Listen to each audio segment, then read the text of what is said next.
Peut-on vraiment parler de vivre ensemble quand une simple marche ou quelques pavés suffisent à exclure une partie de nos concitoyens?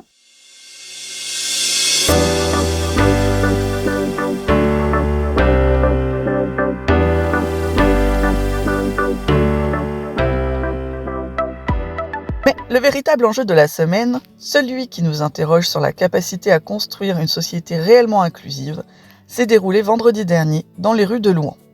L'événement s'appelait le Handy City Tour et il a mis en lumière une réalité parfois invisible, mais vécue au quotidien par de nombreux habitants. Organisé par l'APF, France Handicap, ce parcours a permis à des élus, dont le maire Frédéric Bouchet et le sous-préfet de Châlons, Olivier Teinturier, de se mettre, le temps d'une matinée, à la place d'une personne en fauteuil roulant.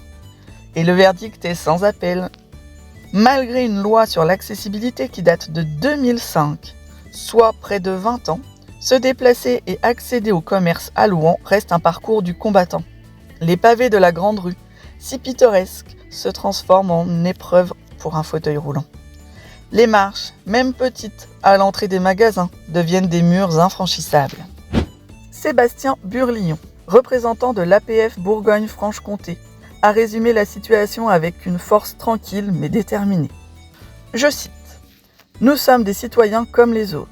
Le monde du handicap a déjà été très patient. Maintenant, il faut que chacun applique la loi. » Pourtant, c'est le point le plus encourageant de cette journée.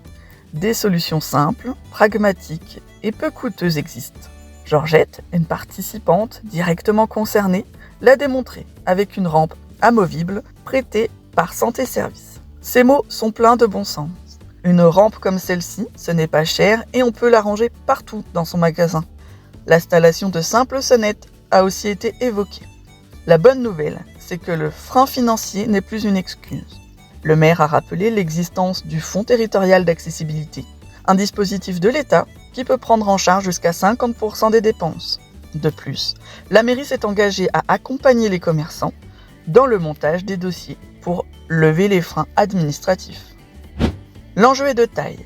Il ne s'agit pas seulement de respecter la loi, il s'agit de décider si nous voulons d'un centre-ville véritablement vivant, c'est-à-dire ouvert à tous, ou d'un centre-ville qui, par habitude, continue d'exclure. Le Handy City Tour n'était pas une critique, c'était un diagnostic partagé, un appel à l'action collective. Une histoire que nous suivrons ici sur InfoBresse.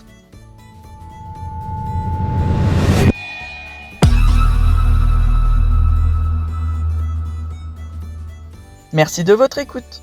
N'hésitez pas à vous abonner à notre chaîne YouTube InfoBresse pour ne manquer aucun de nos prochains contenus. À très bientôt.